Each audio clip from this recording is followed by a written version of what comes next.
Hi, Collective. My name's Amanda. First of all, sorry, I got something in my eye.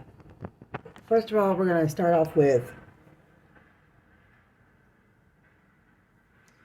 I woke up this morning about 5:30, 5:32. All right.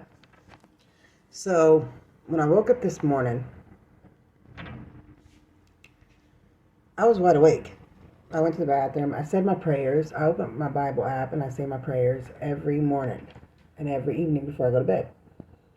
And well, this morning after I did that, of course, I watched a little bit of YouTube videos that had a lot of water on it. I was thinking, okay. And then I felt a little bit tired, as if I was being told to go to sleep. I don't know. I said I was going to meditate. So I rolled over. I stayed in bed because it was freezing cold in my room for some reason.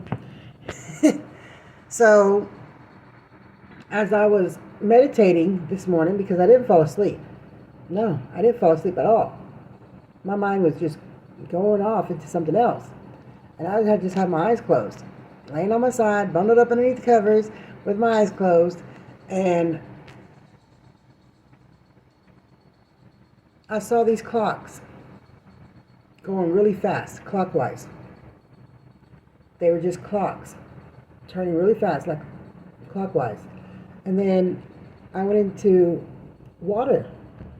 I think I was in the ocean, because that's what it looked like to me. And then I saw these baby sharks, all these baby sharks, yellow and blue, on the bottom of the ocean floor. I couldn't tell if that was reefs, coral reefs, or rocks, or pebbles, whatever they were. They were on the ocean floor, okay, eating all in a whole school of baby sharks. Okay, I've never seen that before. And then I started walking.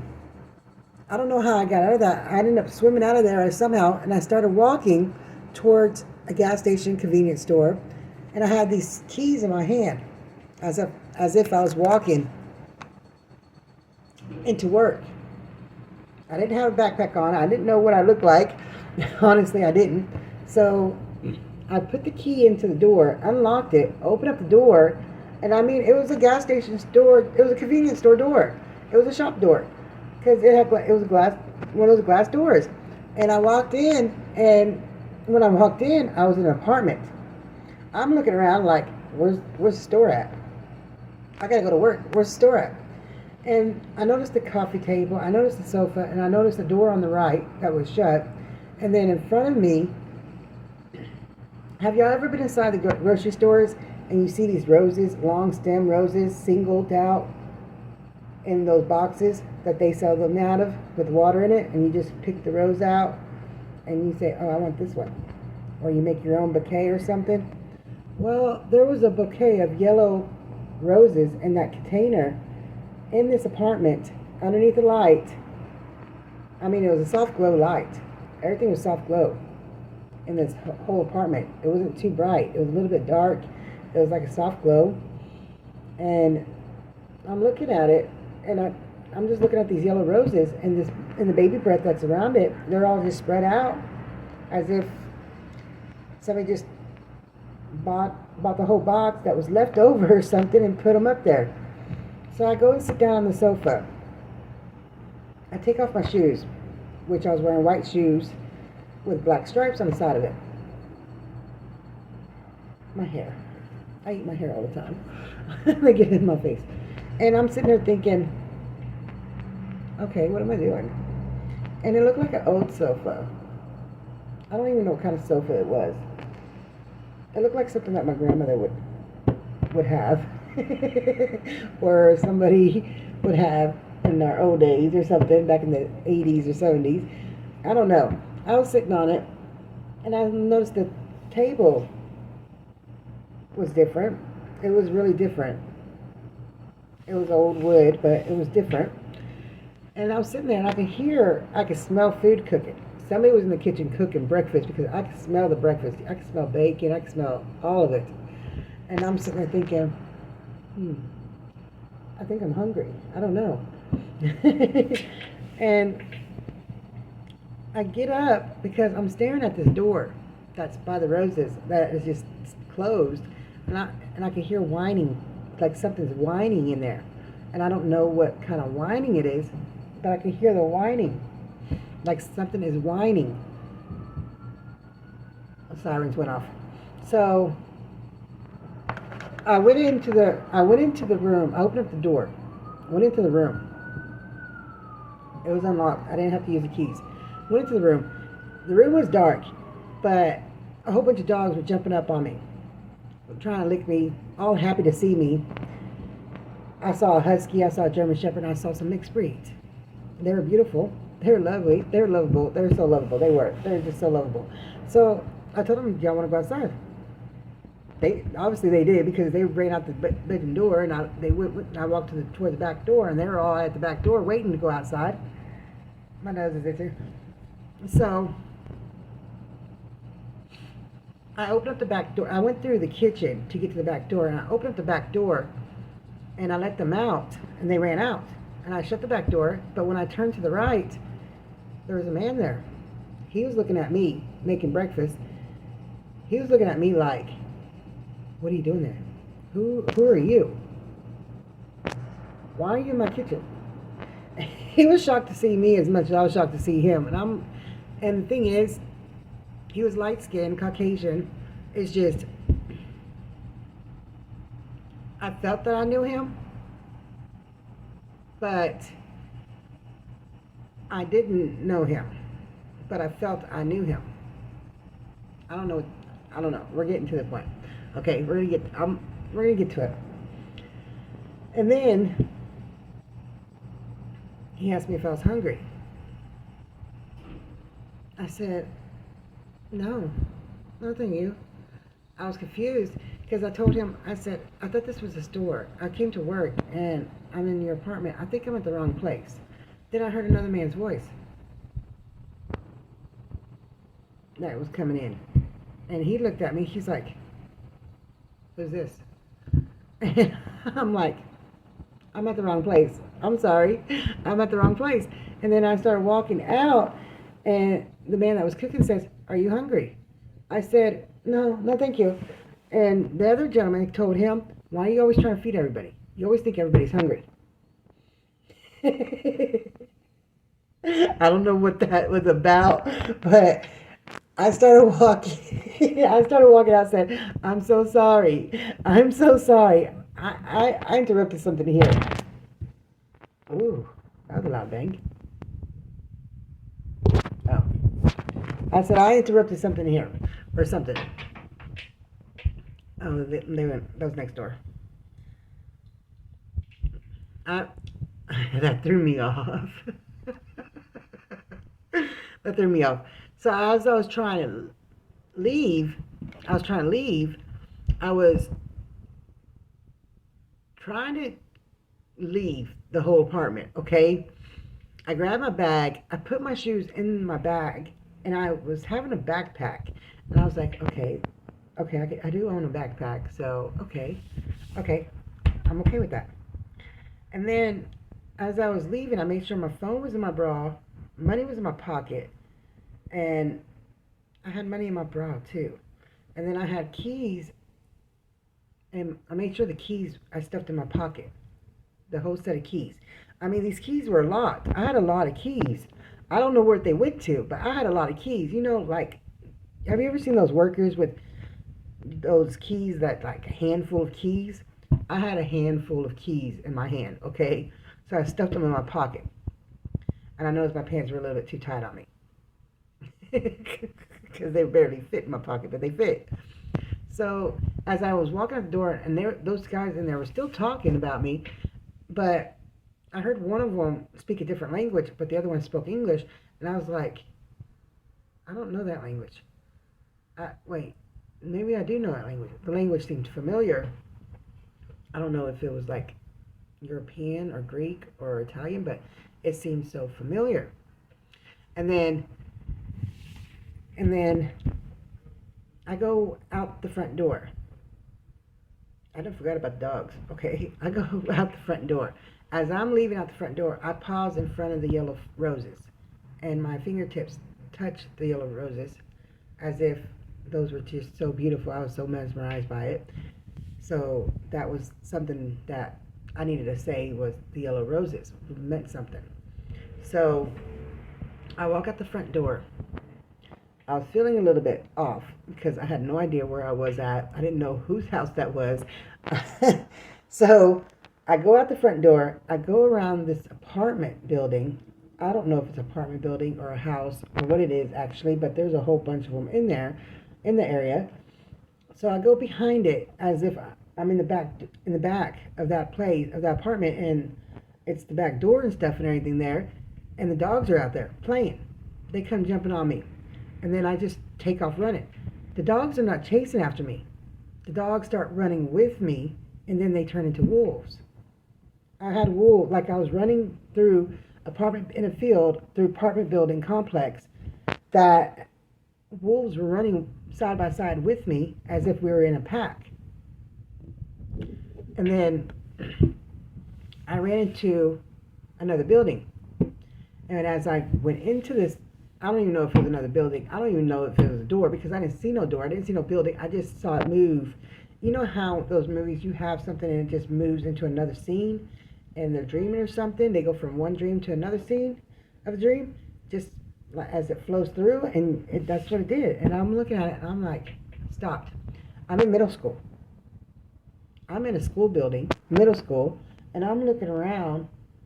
I see the glass windows and the glass doors, and kids are laughing, going down, running all over the halls. Teachers are talking to each other. Teachers are talking to the students. And I got my backpack, and I looked at my backpack and noticed I'm still barefooted. I still have my shoes in my bag and everything on me still. My phone is where I check to see, make sure my phone's in my bra, my money's in my bra, my keys are in my pocket. Everything's on me. So I'm just looking around like, I think I was checking to see if I was a kid or not. I don't know. But I think I was checking to see, do I belong at school? Am I a kid in this? What kid am I? Whose kid am I? So I'm walking around. Nobody is actually talking to me, or they're all just smiling at me and everything as if, have a good day. Go have fun. Go on, go have fun. I'm thinking, go have fun. Go have fun. Okay, go have fun. And then I see water on the ground with suds, bubble suds. And then I see kids stepping down the stairs into water filled with bubbles. And they were just laughing, going into it, laughing. And I'm like, bubbles. They're going down these stairs into a water filled with bubbles. They disappeared into the bubbles. I'm like, I need to get out of here. I need to get out of here. So I go looking for a door. I'm thinking, no, not that door. Something tells me not that door. It's telling me go this door. No, don't go to that door. Go to this door. So I go out another door that has school buses out there. So I go out that door and I start walking. I see the school buses lining up to pick on the other side by some other doors, picking up students, picking up children. And I'm like, okay. And then I start walking to the right. Something told me to go right. So I started walking to the right. And then as I'm walking through this parking lot and stuff, and everybody is just staring at the sky. They're all just looking at the sky like, some of them were saying, what is that? Nobody knew what it was. Everybody was just so in awe, memorized by the sky. And I'm not even looking at the sky. And then I noticed people laying down on the ground, pointing up, saying, wow, that's amazing. And they were laying flat on their back on the ground, pointing up at the sky. So I look up to the sky because something tells me, look up to the sky. So I look up to the sky and I see this massive cloud. I mean, it's a big storm cloud. Have you ever seen those supercells come through?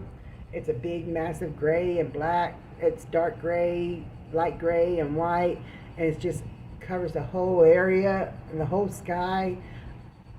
I noticed there was 2 supercells coming together, and then I noticed a third one formed, and all 3 of them came together as one. And I'm sitting there like, and then it started sprinkling. I was like, the first thing I was actually like, wow, that's beautiful. That is like crazy beautiful to see that. I was like really mesmerized by it. But the thing is that I'm sitting there looking at this three supercells turn into one supercell, and the storm coming, and I'm like, I need to take cover. I need to take cover. So I go right, and I walk. It's like another scene came through, and I'm inside of a restaurant that had monkeys on the floor eating food, and and people at the tables eating. You had, and I'm sitting like monkeys, tables, people, and then as I'm walking into this restaurant, this place where everybody's eating, and the monkeys are on the floor eating, I noticed there's T-shirts on the wall, pictures on the wall, there are baseball caps on the wall. I start going down this hall to the back of this place, and there's like a whole line of clothes, like apparel, like they're shopping for clothes and shoes and hats. And I'm sitting there looking at it like, okay, where am I at? A mall or something with monkeys? We got monkeys, okay? We got monkeys. And I go and I notice this door at the back of this door that's locked. It's all rickety, okay? When I first saw it, I did not see another door. I just saw that door only. So I go and unlock the door. It looked like it's all old and metal, and it's one of those push-ups that you just push it open after you unlock it. So I push it open, walk out, but when I went to go to shut it, it wouldn't shut all the way, so it wouldn't lock back. So I went to go reach in the window, in the broken window, to lock it back. I couldn't reach. So I saw a lady walking down the same hall, and I told her, can you lock this door back so it stay closed? She looked at me weird. She looked over and she looked at me weird, and she pointed over at the big opening door. You know, one of those doors that have the garage doors. At the malls, they shut the metal doors to close their store up so nobody don't break into the windows. It's wide open, as people can just walk up and down from it. And I'm just looking at it like, I felt stupid because I'm over here trying to get the door closed, and they got a whole window open where you can walk in and out of and shop for clothes. And I'm just looking at it like, and you can see the metal detectors too, and I'm like, okay, it's one of those mall doors. So I'm like, okay, and I turn around feeling stupid after that, and the lady just smiled at me, and I turn around and I notice all these beach towels in front of me, laying across the street on grass or something. It was like a whole bunch of beach towels, brand new beach towels, and they were pretty. I like those beach towels. They were all NFL too. Every one of them had an NFL team on it. And I'm looking at it like, and the first one that stood out to me was Pittsburgh Steelers. And I'm like, ooh, Steelers. I like that one. That's my favorite. Because it is. Pittsburgh Steelers is my favorite team. So I go, okay, I know, this is like crazy dream, crazy meditation dream. I don't know what to call it. I think it's a vision of meditation. That's exactly what to call it. Vision of meditation. People, they love that horn, don't they? It's honking. Everybody's been honking all day. So I go up to the town. I'm looking at them like, Pittsburgh Steelers. I'm all smiling like I really wanted that towel. And then as I'm walking through these towels, trying not to step on them, I look up because I noticed flower petals falling. And when I look up, and they were beautiful flower petals falling all over me. They truly were. I thought it was snow at first, but they were white petals. And I'm looking up, and it's this giant tree that is just covering me with these beautiful white petals all over. And I thought it was actually snow falling. And then,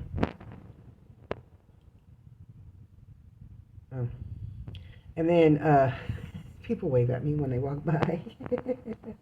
Well, when I keep my curtains open during the day, I like my natural light. So as I'm looking at this tree, I'm trying to describe this tree the best way I can, because the trunk of the tree was massive. I've never seen a tree that big, braided up around each other, and so rooted in. But the trunk of it, it wasn't just a bare trunk with straight lines. It had like a braid going around, like it's been there for a long time. And then this trunk was as big, as wide as a skyscraper building or something. And it was wide. It was huge. It was the biggest tree I've ever seen. I looked tiny on it. I looked tiny standing next to it. If I could see myself standing in front of this tree, I look like an ant. Okay, an ant. And I'm looking at this tree, and I'm like I'm like amazed how beautiful. I'm sorry, my hands are itching. How beautiful this tree is. I'm amazed by it. I mean, the trunk of it's braided up like this. It's just braided, intertwined with each other. There's like a whole bunch of next. The trunk is just intertwined with each other, okay? And the petals are in full bloom, and they're just falling down when the wind blows. And then I looked over to the right, and right there in my eyesight, I'm kid you not, white doves flying in slow motion. And then it was over. It was over. That was it. So then put the glasses on. So we can look over my notes, because I had to come up with the interpretation of this. The vivid meditation journey began with a fast spinning clock suggesting a sense of urgency or rapid passage of time, which transitioned into expansive ocean with beautiful yellow and blue baby sharks, perhaps symbolizing a dive into emotions or instincts. The scene then shifted to a gas station and apartment, places of transition and comfort where you encountered yellow roses signifying beauty or emotional well-being. My hands are numb. My arthritis has kicked in. I need more water. Emotional well-being, and it also happens when I write all morning. I've been writing all morning. Emotional well-being. The appearance of a familiar yet unseen man cooking breakfast suggested a nurturing presence, possibly a soulmate, twin flame, or ancestor, offering sustenance and guidance. The surprising emergence of dogs that transform into wolves running alongside you could represent loyalty, protection, or connection to your wild or untamed self. Entering a school building where children walked into bubbly water, hence a playfulness, exploration of the unknown, and a cleansing or release of emotions. The awe-inspiring sight of multiple supercell storms merging in the sky symbolizes powerful emotions or a significant period of change. Finally, finding solace in a store with beach towels, particularly a Steelers one. I guess it had to make sure my favorites. Is witnessing a huge blossoming tree with white doves flying in slow motion brought a sense of peace, hope, and growth, suggesting a journey from the initial rush to a tranquil, expansive state of being. That's what that dream meant. So some of you may be feeling like you're going through something like that. And now we're going to go into the tarot. Okay? Now, this reading paints a dramatic and transformative picture for the collective, highlighting both changes and immense opportunities for growth and connection. So I'm going to break it down to you, okay? The current state and pending shifts is the tarot. The initial spread speaks of a collective's grappling with loss and regret, 5 of Cups, suggesting past disappointments or lingering and sense of what could have been. However, this is immediately countered by, my card, the Knight of Wands, indicating a surge of fury, adventurous energy, a readiness for action, and perhaps a sudden burst of inspiration or change coming in. This energy is met with conflict of the 5 of Wands, suggesting conflict and struggle. 5 of Wands suggesting internal or external disputes, competition, or a period of necessary friction. Amidst this tension, the emergence of 2 of Cups is profoundly significant. It points to potential for harmonious partnerships, deep emotional connections, and soulmate bonds. This is followed by the Fool, signifying a leap of faith, new beginnings, innocence, and a willingness to step into the unknown without fear. However,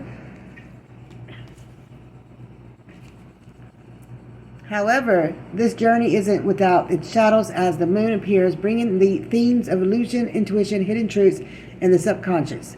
This suggests a period of where things may not be as they seem, and relying on intuition will be crucial. Page of Pentacles brings a grounded energy, indicating new opportunities, practical learning, and the beginning of a tangible growth. This, and then connected to the Hierophant, make sure there ain't no naked women. Hierophant emphasizes tradition, spiritual guidance, mentorship, and aligning with established systems or beliefs. The 3 of Wands reinforces the idea of expansion, looking towards the future, and seeing the fruits of past efforts beginning to manifest. Finally, I gotta cover this up. Hold on. We got nudity. There. The Lover's card. Is it covered? Yeah. The Lover's card. There. We got it. We got it covered? Yeah. The Lover's card. Powerful confirms major choices, deep connections, union, and aligning with one's true values and desires. We go a deeper dive with archetypes and runes. Okay? Clarifying with archetypes, the unknown archetype cards add profound layers to these themes. The Bridge. This symbolizes transitions, a crossing over from one state to another, and the necessity of connection. The collective is literally building a bridge towards something new. The Prayer. This emphasizes the importance of spiritual connection, seeking guidance, and maintaining faith amidst challenges. The Judge points to accountability, discernment, making fair decisions, and perhaps facing consequences or needing to bring balance. The Cave represents a period of introspection, withdrawal, facing inner fears, and finding hidden wisdom within oneself. The Mentor reinforces the presence of guides or higher wisdom, echoing the Hierophant, suggesting that help and wisdom are available.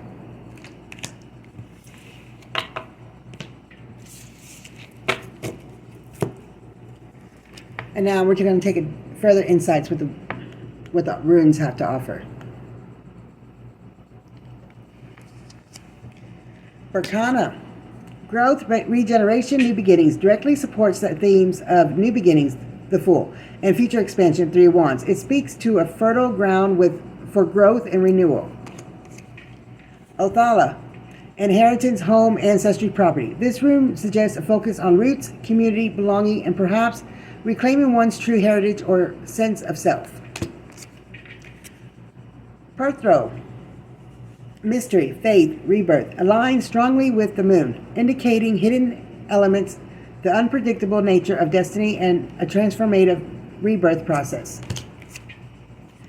Degas. I'm going to butcher it. Breakthrough. This is a breakthrough card, okay? You want to know a secret about this breakthrough card that I learned a long time ago? Take this symbol and put it right here, right there on your wrist, every day, and you will make breakthroughs.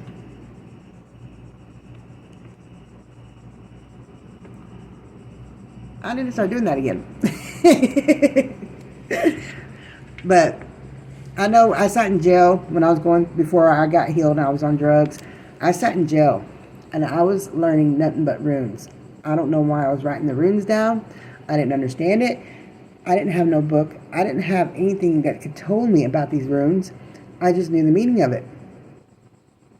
So I started writing letters, the rune letters, the symbols. I started writing them already. I didn't know how I knew it. I just did.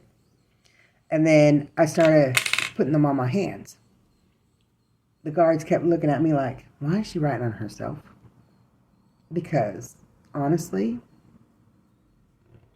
I was told to put them on my hands. So I would put them on my arms, certain ones, on my fingers, and right here. They didn't do anything about it because it washes off the same day, because it's ink. And I borrowed one of the other girls' pen before she had an extra pen, so she gave it to me, and that's what I was doing. And then she would give me paper, and I would make my own runes in these little cards, and I was doing it. And so I started putting them right here on my fingertips, so they weren't that noticeable, because I didn't want to be claimed crazy. And every time I put the breakthrough card on, I was making breakthroughs through everything. So if you want to if you think it would help you, do it, because I know it helped me out. Just for some reason, every time I write, it helps me out. So this is the breakthrough card: Transformation and Awakening. A powerful rune of sudden realization and complete change, promising a significant shift in perspective or circumstance. And I just realized what that supercell storm in my meditation state meant. It meant a storm was coming, because on my screen it just popped up, rain, snow, coming soon. It says rain, snow. Hold on. Rain/snow ahead for us. And I'm in Dallas, Texas, and it's May.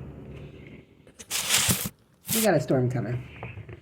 So that's what that dream was telling me about. It's not a dream, it's a vision of meditation. I was meditating. I didn't sleep because I don't feel like I slept. So it was letting me know some changes are coming. Big changes. But Daggad's Breakthrough, Transformation, Awakening. A powerful rune of sudden realization and complete change, promising a significant shift in perspective or circumstances. Ansuz,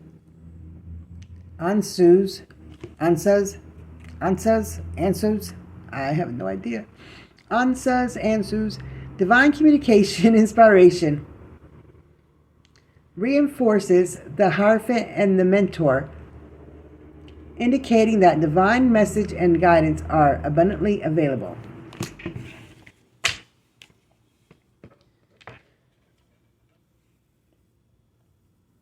Cosmic Insights and Personal Guardians.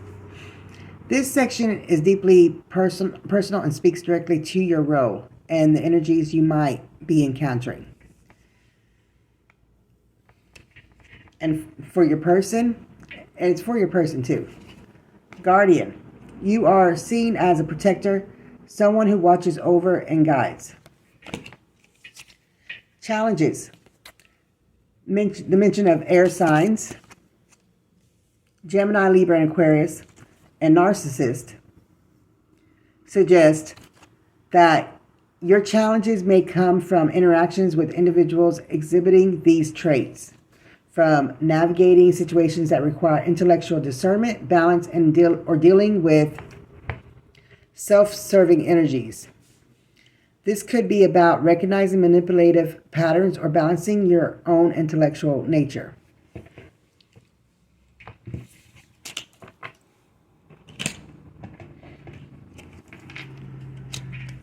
All right. Love Angels messages. These messages offer direct advice for navigating the complex energies. Free yourself. Break free from the past limitations, old patterns, and anything that holds you back. Pay attention to red flags. Be discerning, especially in relationships and new ventures. The moon's presence reinforcing this need for awareness. Twin flame. This is a strong indicator of profound soul connection emerging or being recognized within the collective. This ties directly into the Two of Cups and the Lovers. Boundaries, essential for protection and maintaining your energy amidst the conflicts. Five of Wands and potential manipulative energies. Narcissist. Stay optimistic despite the challenges. Maintain a positive outlook, aligning with transformational and hopeful energies of Dagas and the Fool. Now we're going to go into the advice for the collective.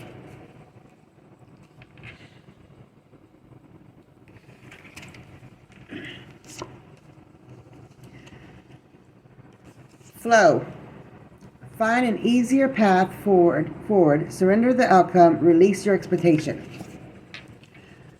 Find an easier path forward. Don't force things. Surrender to the flow. Release expectations and trust that there's a more aligned way. Surrender the outcome. Release your expectations. This is crucial for navigating the Fool's Leap and the mysteries of the moon. Gentleness. Be kind to yourself and others. Honor your gentleness. Speak words of love. Gentleness. Be kind to yourself and others. This speaks to self-compassion during the transformation and fostering a loving connections. Honor your gentleness. Speak words of love. Your inherent kindness is a strength, and expressing love will be vital.